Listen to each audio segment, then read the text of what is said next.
Hello and welcome to another episode of Earth911's Sustainability in Your Ear, the podcast conversation with a changemaker working to accelerate the transition to a sustainable carbon neutral society. I'm your host, Mitch Ratcliffe. And folks, welcome to 2023. This is our first show of the year. I hope you'll take a few minutes to visit your favorite podcasting site and leave a review of the show. It'll help us reach more people and share these ideas. Today, we want to talk about the urban, rural, and youth elder divisions in society that represent some of the most difficult challenges to having a robust conversation about how to reduce emissions and waste, what we value as a society, and the path to the aforementioned sustainable carbon neutral society. A just future will be co-designed by all of us. It will take pluralism, and we need to reconnect to move from division to collaboration. I recently read Kuni, a Japanese vision and practice for urban-rural reconnection by Tsuyoshi Sekihara and Richard McCarthy. Richard joins us today to discuss the book. He's the co-founder of Crescent City Farmers Market in New Orleans and was part of the leadership of the Slow Food USA movement for many years. Kuni is an ancient word in Japanese that means a nation or a small, independent, ancient community. Sekihara developed the modern practice of Kuni when he moved to a village after more than a decade into Tokyo, the largest city in the world. When he came to this village, which was near but not the same village that he grew up in, he found older people living in a dying environment with little support or hope and decided to develop a democratic governance model for building urban-rural networks of people committed to having egalitarian, sustainable relationships with one another and the earth. You can find Kuni, a Japanese vision and practice for urban reconnection, on Amazon and other online booksellers. And you can also see Richard's site, which is thinklikepirates.com, to learn more about Kuni. Welcome to the show, Richard. How are you doing today? I'm doing great. Thanks, Mitch. Well, I really enjoyed reading the book, but let me ask you to explain what Kuni is in a nutshell. What's involved in practicing this idea in today's society? Well, Kuni is an individual story of a man in Japan who returned to a rural village and sought to reinvent the sense of place, reimagine the sense of place. And so in a way, it's a very rural story, but it is a strategy that I think is quite universal. Whether you live in a neighborhood, a town, a village, some forgotten place that is too small and vulnerable to survive, Kuni is a strategy to reimagine your place around its shared assets, to think of it almost to pretend as if you live in a small nation, and to rebuild the political, social, natural capital infrastructure that makes life worth living there. And I know that sounds kind of fanciful and vague Sure. at the same time, but in a nutshell, I'd say that's what it would be. It's interesting because you use the phrase "too small to survive," but then it's a strategy for survival through reconnection, which also says that there is no isolated community. There's only communities within a community of communities. Absolutely, and in fact, when I first met my co-author Tsuyoshi Sekihara, he talked about autonomy, which made me very excited. And I thought, no one's talking about autonomy. And I dug a little, deeper. And I said, well, do you mean autonomy or do you mean interconnectedness? Mm-hmm. And I think this is maybe where self-reliance meets mutual aid in terms of these small communities, these villages, these rice-growing villages in Japan are very vulnerable. There are very few people there. They're starting to reach a tipping point of not being able to function, and so the first step was to develop measures that stabilize these places. And that stabilization, I think, is where you build a sense of autonomy, that we have to function and survive and rely on each other. And as he did in his early stages, especially rely on the volunteer capacity of the elderly in the community. So I agree with you. It's not autonomy as in separation and isolation, but to reinvent the sense of place so that it works for you who live there, and make it attractive to outsiders who are also trapped in their own realities and looking for a sense of purpose, a sense of belonging, a sense of place, even if the repeat visitors who come from the outside really only visit or only sort of partially part of that community. Visitors are an interesting component of this, but let's talk about where they come from, because Sekihara's vision or analysis of the city is deeply organic, and he sees them as large consuming organisms that just extract a toll. How does he think? Well, what's his idea? He uses a phrase, the new wildness that emerges in crowded cities. What does that mean? I think he like most in Japan of his generation and really since abandoned the rural areas in order to extract a future in the cities. And when you extract a future, you are a consumer of that city. And therefore you lose a sense of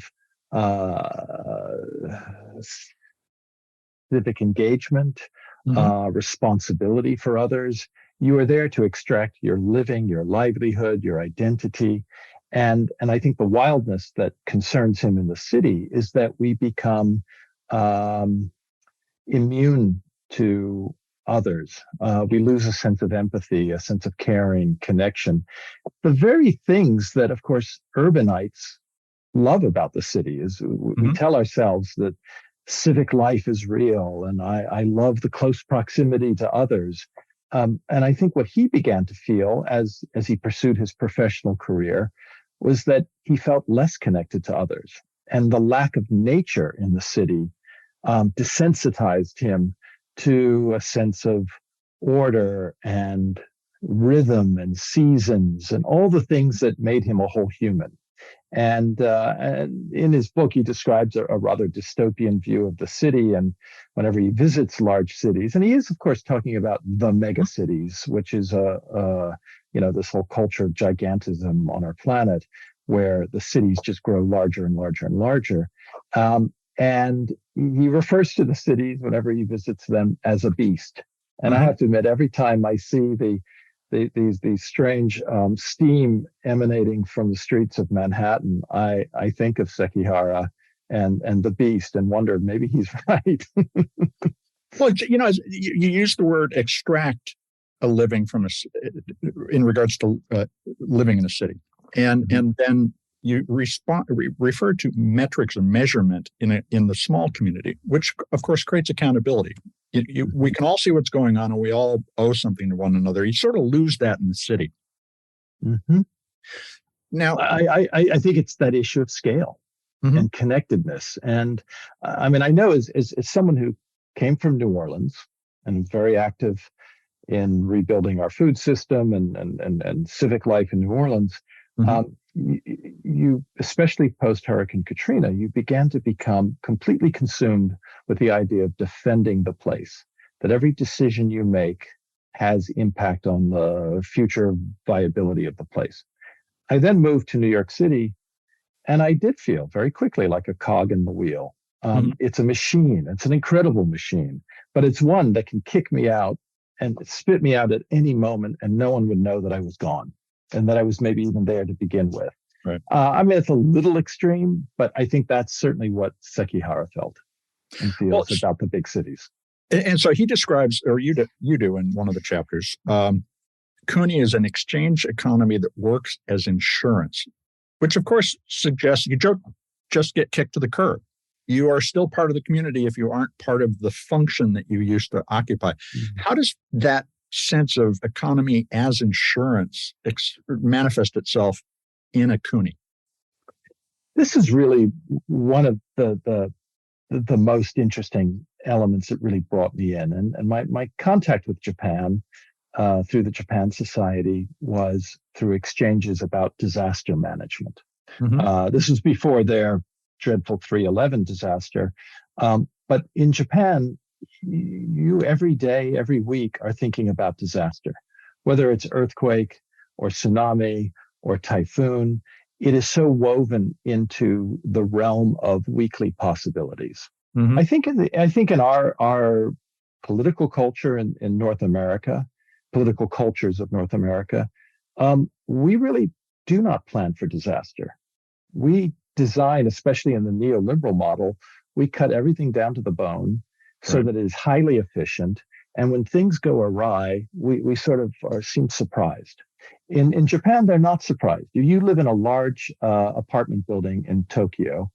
Every month, you go through an exercise of disaster preparedness. You put on helmets. You have a counting, order of people showing up for this exercise. They take it very seriously. So it is part of people's bound. It's within the bounds of thinkable thought that things could go very badly. Mm-hmm. And so for the idea, and you're absolutely right about accountability. You live in a small community. The systems that deliver goods and services are much more human scaled. Therefore, if you have to say yes or no to someone, it is someone rather than some bureaucracy, and which is very appealing. This whole idea of what is the right size of a community to live in. But this idea of insurance that his village or collection of villages could provide an insurance plan or a program for outsiders, not just the insiders, but for the outsiders, is so interesting because they attract urban dwellers from as far away as Tokyo. That's like 4 hours from where their villages are in rural Joetsu. And when they come, they don't just come once. They begin to become almost honorary members of the community. They begin to the visitor that you described earlier.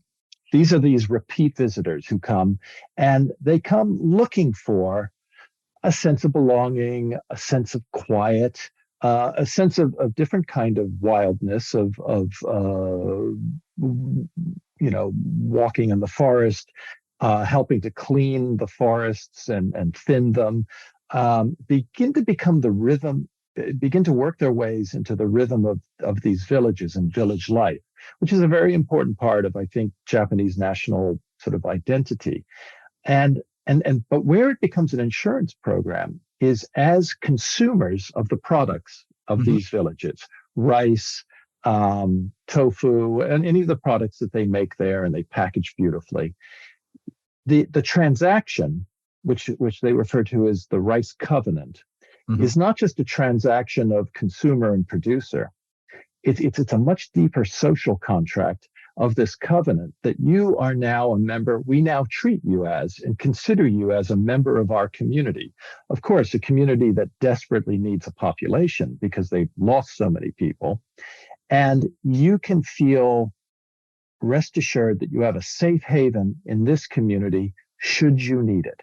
So should the tsunami, should an earthquake, any sort of natural disaster occur, you could find safe haven here and travel to this community. We will take you in.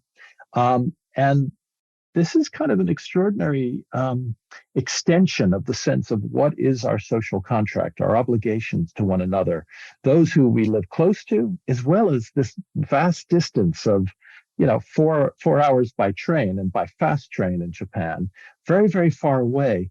It begins to really tease out the idea of who are we accountable to? Who is our social obligation? Who does it include? What are the boundaries of this community?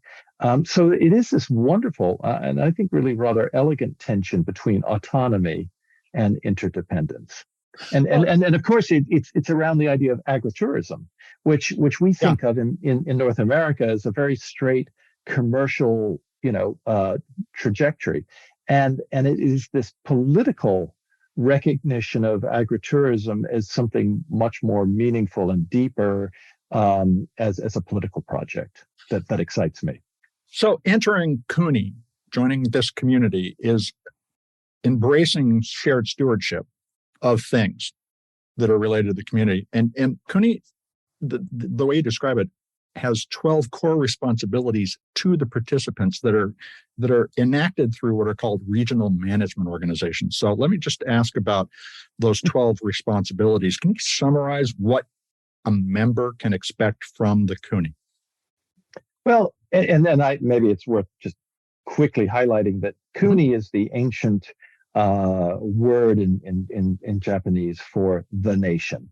Right. And it's a very old-fashioned term that is very rarely used. He reinvented it because he saw, well, no, it's not the nation. Maybe it is our community, and the idea of community as inclusive, as pluralist, and that a community needs to be served by some kind of institution, whether it's local government, national government, because local government had failed so dreadfully. Um, as the sort of rot sets in and all the energy in Japan moved to the city and left rural communities to rot, he developed what he calls a regional management organization, which is a nonprofit intermediary in our kind of terminology, a nonprofit intermediary that provides community development and economic development, and I'd say also political leadership to manage that community.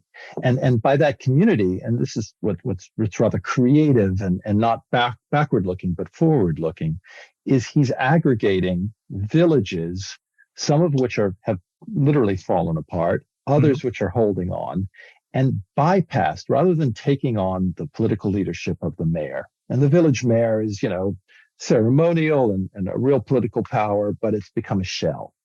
And by aggregating the interests of 10, 15, 20 villages within a region and put them under a aggregated leadership, nonprofit leadership, what you end up doing is replacing local government as a nonprofit entity that is engaged with providing economic livelihood, which would be, of the 12 services it provides, it's transportation for the elderly, social services for the elderly, education and after-school programs for the young, in addition to the schools that may still exist. Economic development, so coordinating the production and marketing and sales of products that aggregate different farmers' lands and goods. In essence, it's and it sounds almost utopian, except that that's also what I love about his approach and why I thought it was worth sharing, is that it's very pragmatic. It's not ideological. He's not trying to create a utopian society, though I think he's inspired by that as I am.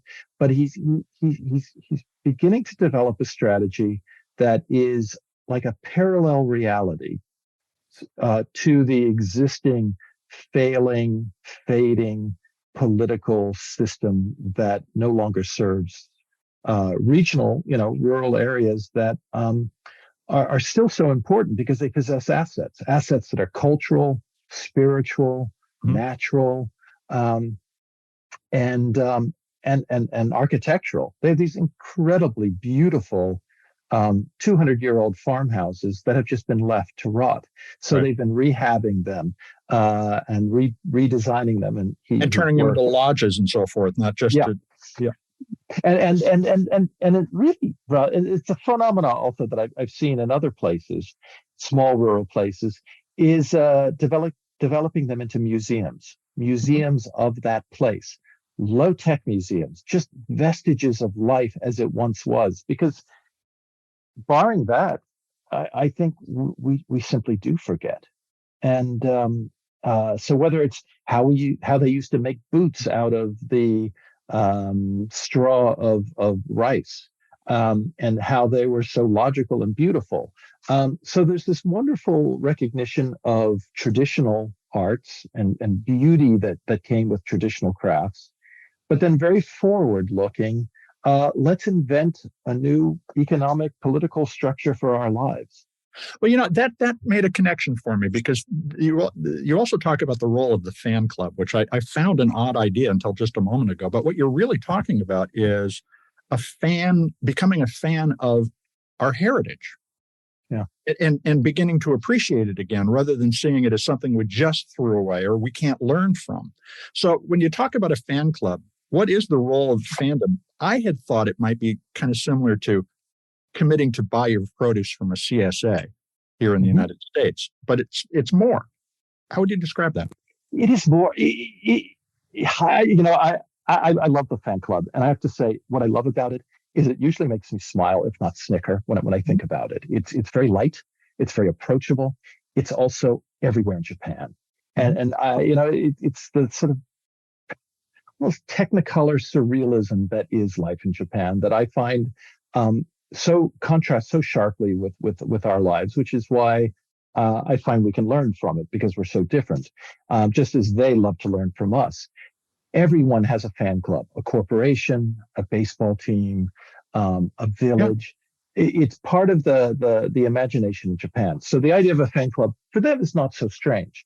But what is so exciting about it is that it is a very light and happy way to engage. And I know from having run membership organizations, it's very hard. Do people really want to be a member of something? The social capital that people want, and I think increasingly want, has to be light and fluid. And I can lean forward when I want to lean forward, and I can lean back when I don't want that tight social, connection. And the idea of being a member of a fan club, so being a consumer, yes, with a loyalty scheme like any retailer would have, it's aligned with that. Mm-hmm. But it's much more than that. And I think you really honed in on it. It's being a fan of a place, being a fan of a way of life, of traditions that don't seem to be celebrated elsewhere. And so it elevates these core assets as something that you can participate in. But it's not doctrinaire that, right. you have to, you have to clean out the irrigation canals. But if you are a fan of this, you'll discover the joys of being responsible for the management of the ecosystem. And with others. And with others. And that is, I think, probably the most important thing, because his life in Tokyo, where he lived and was very successful in design work, but then hit a crisis. It was during the crisis and the economic collapse of what he was doing, and he felt he was a failure. He felt very alone. And it was returning, not home, but someplace near home and like home, into a small rural village where he realized several things. One, that it is beautiful. And when you live in the city, you forget natural beauty, by and large. He also realized that the beauty of the rural areas doesn't just happen. It has to be maintained. And he saw what were the effects of deferred maintenance and the rust that was setting in, and that by organizing, as the strange outsider who was familiar but different to them, he organized volunteer cleaning out of the irrigation canals, the thinning of the forest, and he discovered the sense of camaraderie. And it is that social isolation that is the rot for living in a healthy community, for democracy, for all of the things that we know make us happy. And yet we found it so difficult to find the pathways into meaningful connection with others, close proximity with others. Mm-hmm. And I think to a certain extent, it comes from escaping from your everyday life. So if you live in the city, it may take you traveling to a rural community that appears to be functioning for you to return back to your community in the city and discover, I don't live in a city. I live in a small corner of a neighborhood within a city. And as we begin to clarify those moving parts, maybe we can begin to find the ways in which we plug into those places and rediscover our proximity and our avenues for engagement. There is so much to unpack here. I just want to take a quick commercial break, and we're going to be right back to continue the discussion. And we're back to continue the conversation with Richard McCarthy. He is co-author of Kuni, a Japanese vision and practice for urban-rural reconnection, which he wrote with Tsuyoshi Sekihara. So, following on what you were talking about just a moment ago with regard to these sort of the invention of a shared community that we enter in Kuni, I'm thinking about what has happened over the course of the last 20 to 30 years because of the internet and the emergence of what was celebrated as tribes who have, shared interests. They love yoga. They love a baseball team. They love, or they have an identity, racial, cultural, ethnic, whatever it may be, that they all connect virtually around. And that has become a source of a lot of division as well as a lot of shared emerging identity. How can we use the ideas of Kuni, the shared responsibility, not just the shared identity, to reconnect those groups so that we don't have conflict all the time? Mitch, what you described is, in many ways, the allure of this strange 21st century period where, with globalization, with the proliferation of technology, place becomes secondary to our other interests. And I do think some of these other interests are fascinating bridges. If you are a Corvette car obsessive, you can find your tribe. And you can find them online. You can go to events and share in the joys of the combustion engine and design. I find that very exciting because you do overcome some of the barriers that otherwise divide us. Class, race, doesn't matter. If you love this car, then you're in the tribe. And that's the bonding that also occurs with the bridging. But it's this tension between bonding and bridging that I think is so interesting. And it's what brought me to food. And I sort of fell into food as an organizing tool many, many years ago, in part because what I saw was the opportunity to overcome the barriers. Because food is, especially when you grow up in New Orleans, food is the ultimate discussion. So people have an opinion about it. They care about it. They also care about the details, and the details come back to the ingredients, and the ingredients come back to the farmers and who grows it and where does it come from.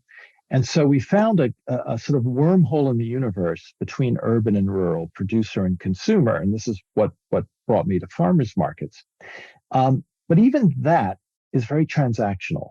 It's, I like your products. I don't have to know anything about you, but I like your products.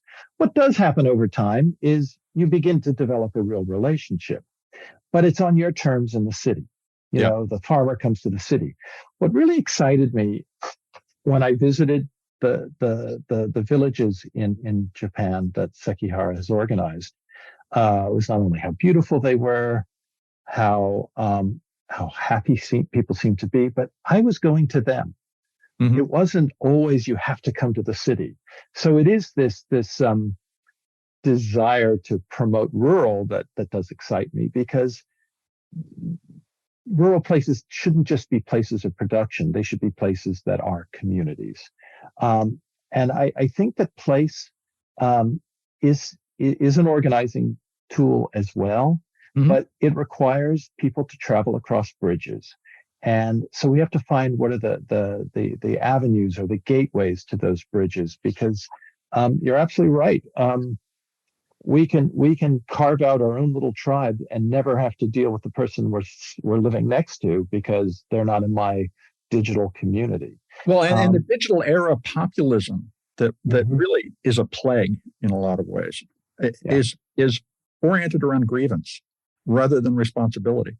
And that grievance is often magnified by the fact that you really get a sense that there is no bridge between the city and the rural community. The other thing that Kuni bridges is a generational divide, valuing elders and their insights and the connection between youth and older folks.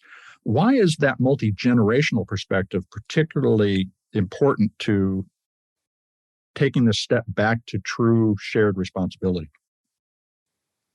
Well, I think in Japan, we have a lot to learn from how far along they are in the aging problem of the country. And unfortunately, we look at it as a problem as well. We don't look to elders as keepers of wisdom, of a wormhole to another age that may possess tools, skills that have useful value for our future. So I think it is something that we can learn from because the Japanese do revere the elderly. Whereas we look at them as just in the way. We need to see the transfer of wealth go to the next An generation. expense. Yeah, and as an expense. That's absolutely correct. And I think we do that by honoring the skills that they possess. And I've noted that it is in particular the interaction between the young and the old, and that is at the center of the Kuni work, so that the young, who of course cannot wait to get out of the rural village, they want to escape and never return. The education that they provide in the community is they encourage people to leave. They want young people to go and get educated.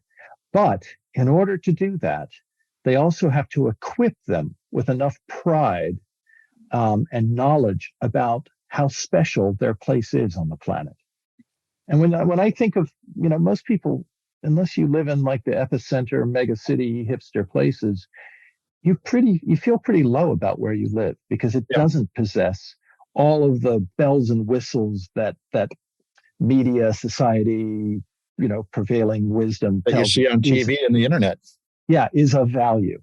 And so they spend a great deal of time organizing activities between the elderly and the young around sharing some of the traditional knowledge about the forests, about native plants, about wild food, about hunting, about raising chickens. I mean, you name it. And I think it creates a sense of pride among the young that they don't live in a barren wasteland. They actually live in a very important village that has continuity, that possesses assets, so that when they leave, they also leave with the idea of returning home and to bring back the knowledge of the outside world back to the villages. And I would say that the agricultural businesses that they now run with the rice and the all the value-added products that they raise and the seaweed and so forth are now packaged and marketed using technology. And the young are starting to play that role. The young are beginning to see their potential for leadership because the old avenues for becoming a leader in that community had become moribund. And the village mayors were holding on to their power because what else could they do? And by creating this RMO, you begin to create the conditions for Kuni, for community, a healthy community, by creating new channels for leadership development. And the leadership development is being a tour guide for when the repeat visitors come. The young are showing the older or middle-aged visitors how this village works. And allows them to express their pride. It does. It does. So it's a very practical, approach in that regard. And I think it's also important that one of the reasons why people in, small isolated rural areas can't wait to leave is they want the razzle dazzle of the city, entertainment, culture. One of the things they have organized are bringing to the rural village musical performances from really top-notch performers from Tokyo, from Kyoto, from other culture centers in Japan, so that it's not an either or, that you have to live in the city to enjoy culture. Culture can come to you, high culture, performance, entertainment. And so it is this exchange. And I think it's one of the questions you asked at the beginning about this sort of autonomy. It's not isolation, it's exchange. And it is this exchange that excites me as someone who's almost always lived in the city and reached out to rural, is to learn from the rural point of view of what does that exchange look like on the other end. And as a result, I think what we end up creating is this strange kind of place polygamy. And it's a place polygamy that we understand on the internet because it doesn't matter where you are. But this strange notion that you can live in the city but spend much of your week thinking about and caring about the rural community that you are invested in. And again, not as a kind of affluent second home owner kind of way, but you can just be an office worker and find meaning by connecting to, these villages and this political project. I find that very inspiring because I think we need to find fluid ways that make those exchanges much more common and natural and frequent. Well, this also raises a question. We're talking about what is essentially a restorative program for places that exist already. Could you create Kuni around a new community or a new place? And what would be involved in doing that? I think absolutely. And in fact, when I first encountered him, I immediately went to the anthropologist Benedict Anderson's book, Imagined Communities, which is his definition of what a nation is. A nation is essentially an imagined community because you'll never meet everyone in the nation. You just have this idea that you are part of something together with others. I think we can do that in neighborhoods. I think we can do it in new communities. We do certainly see transition towns and intentional communities being established. The problem with them always seems to me is that it requires such an intense commitment to that place. And it's certainly much harder to say, it's quite a leap of faith that I'm going to abandon everything and become part of this new intentional imagined community. And it's high risk. Not everyone's up for that high risk. On the other hand, cities in particular, and big and small, often are under this exercise to brand a neighborhood and often rebrand a neighborhood. Sometimes it's out of desires for gentrification. Sometimes it's to eliminate past racist identifications of a place, or, it's for a variety of reasons. But it does go to show that this is all a very creative process. We can invent and reinvent places. And if you say it's a place and you define the boundaries of that place, and it makes, especially if it makes some sense, like it fits into some kind of bioregional boundaries, that this is a place, well, then all you have to do is begin to map the assets of that place. Commercial assets, shared public assets, churches, places of faith, whatever. Or to your earlier comment, the opportunity to create agritourism. Yeah, yes, absolutely. And then that becomes a place that you have an identity with. It's a place that you feel committed to. And it's not some vague concept of a large nation somewhere that may or may not mean anything to you. It's the place that you inhabit. It's the place that you interact with on a regular basis. I spent a great deal of time in where I am right now in the Finger Lakes of New York. Well, it's not a political boundary, but it is a bioregional place identified by a number of glacial lakes that for many people describes that I live in that place. And so it's a subnational identity. And I think we can go very, very small to the micro neighborhood and think about the economy of that place. How do we spend money in that place? Do we spend it with local sources? How do the money transactions does it recirculate those monies or not? It can also be, you can move back out of the map and actually look at a region that involves several towns and cities and counties and so forth.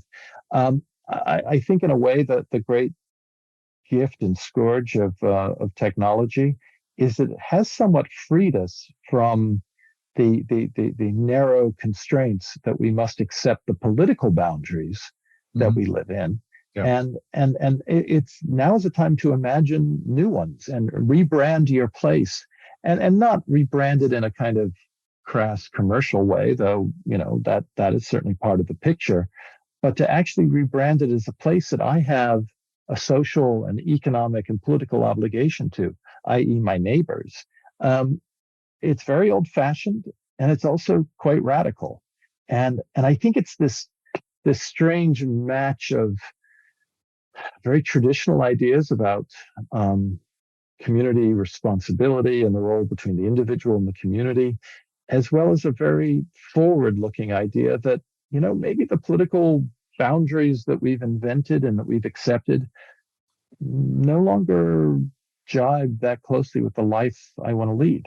Well, they've become arbitrary. And that also raises another important point about when we talk about this as old-fashioned and traditional and so forth, it isn't worship of the ancient.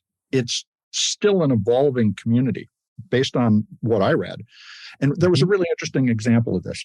So the Japanese drive on the left side of the road because during the Edo period, when the samurai were walking these roads, they carried their swords on the right-hand side. In other words, on the side that the person coming at you would be on. And now we drive that way in Japan. But that is an arbitrary thing. And recognizing that it was arbitrary and may no longer be even applicable is also a function of Kuni, as I read it.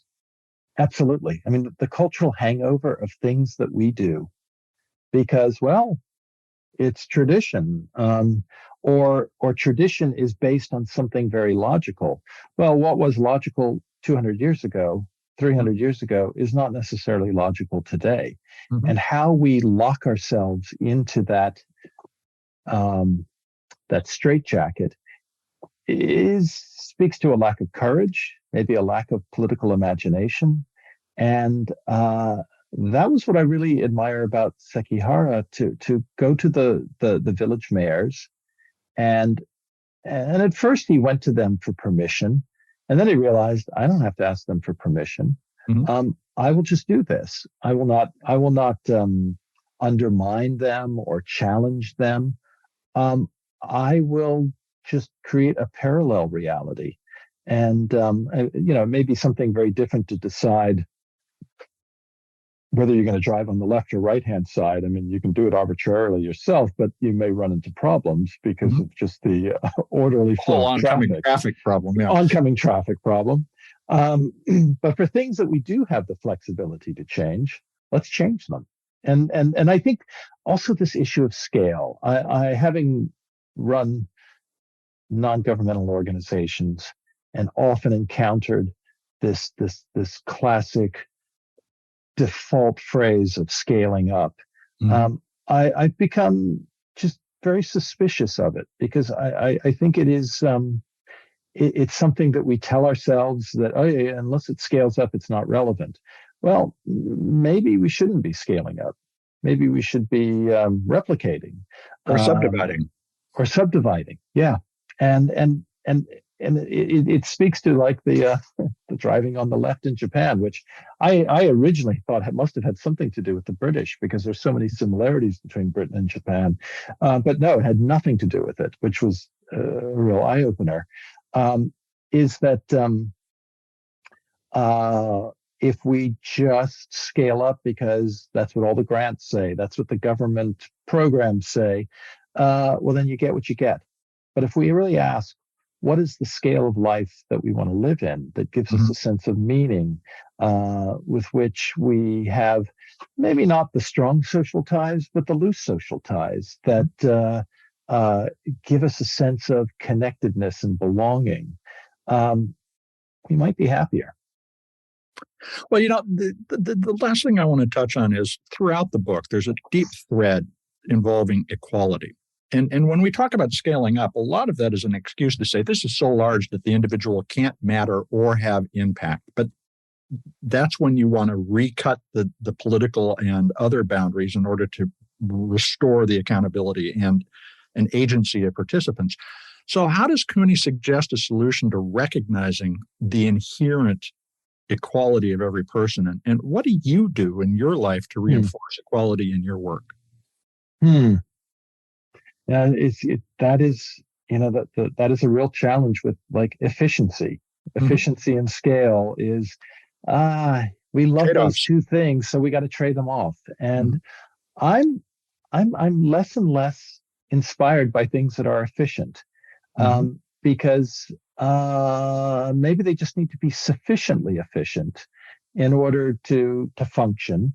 But I think a great example of it in our just everyday lives is the self checkout line. It's more efficient. Well, really? I actually don't find it that efficient. And it also removes one, maybe not great social interaction, but it is a social interaction in our daily lives. And it provides employment.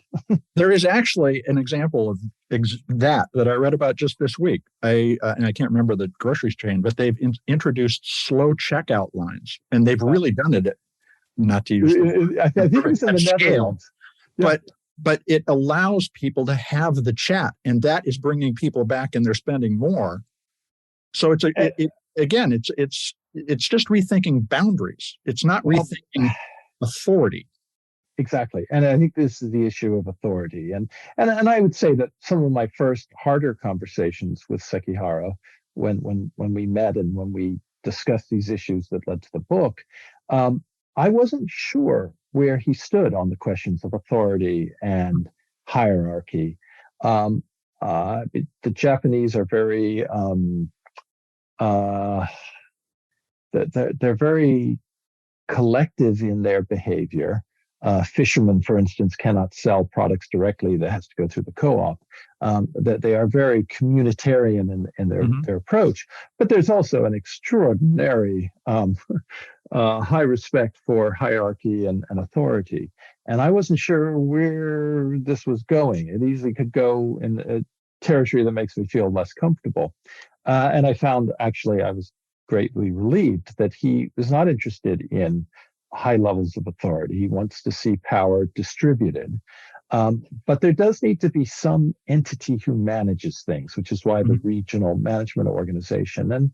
And I think he's right. I think we shouldn't be terrified of a certain degree of professionalism and management, but it has to be held accountable. And so it's held accountable because there is the vote and the advisory, the board for the RMO, and the manager can be dismissed, and so there is accountability. I think in my work, most of my work has been in food systems and especially retail and farmers markets. I believe very strongly that, and this may sound sort of goofy, but farmers markets shouldn't have an apostrophe in the S. I don't think they belong to the farmers. It's not like the farmers market. It is a market of farmers, and it should be managed by some intermediary who has no axe to grind in terms of how you balance competition and cooperation, because the market has to operate as a market for the good of the market, for the good of the consumer, the producer, and the community that hosts that neighborhood physical space. And it requires that intermediary to make professional decisions. So there is, in some regards, an independence or an entity that has a hierarchical role, but they are accountable. Yep. And I think more often than not, the best check is not just how is it structured with decision making and accountability and being able to have a vote, but also by scale.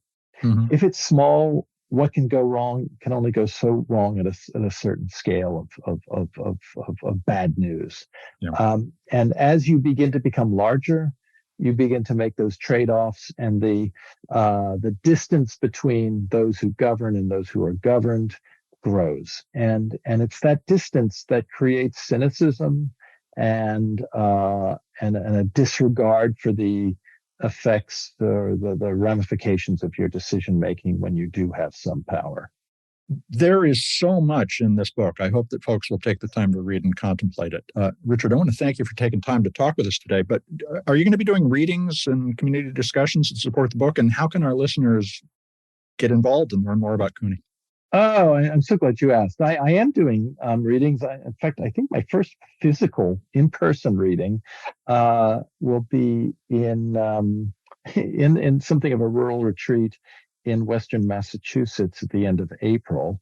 I'm just beginning to sort of thaw and organize trips around the country, not just, this sort of wonderful placeless digital conversation. I have a blog that is called Think Like Pirates, and I post events and speaking and information about Kuni on there. So thinklikepirates.com is a great place to turn to for where these events will take place. Thank you very much, Richard. You have a great day. Thank you, Mitch. We've been speaking with Richard McCarthy. He's the co-author with Tsuyoshi Sekihara of Kuni, a Japanese vision and practice for urban-rural reconnection. You can find the book on Amazon, Barnes&Noble, and .com, but we haven't found it at any local bookstore, so can't point to any. Kuni is a fascinating practice to think about as we transition from one form of energy to another, because everything can be redesigned as we rethink how we power our lives and lifestyles. Richard touched on the idea of, let me paraphrase, appropriate efficiency, and how large-scale projects may become dehumanizing when they overflow the settings and habits in which we live. That highlights the fact that the sustainable economy that we want to see take hold will take long, slow work involving a lot of renegotiation of human and economic relationships. It's not sexy work, but it's incredibly important work that requires patience and an open mind. Check out Richard's site, thinklikepirates.com, to dig into how you might use Kuni principles in your community and business, and do take the time to read the book. It's certainly worthwhile. Folks, would you take a few minutes to share this show or any of the more than 360 episodes of Sustainability in Your Ear that we've already produced with your friends, family, neighbors, and coworkers? You all are the amplifiers that spread the ideas that can lead to a less wasteful world. Let folks know they can find us on Apple Podcasts, Spotify, iHeartRadio, Audible, or any of the other fine purveyors of podcast goodness. We will really appreciate your support. And thank you for doing this at the beginning of the year. 2023 is going to be a pivotal one for sustainability. Please help us spread the word. I'm Mitch Ratcliffe. We'll be back with another innovator interview soon. In the meantime, folks, take care of yourself, take care of one another, and let's all take care of this beautiful planet of ours. Have a green day.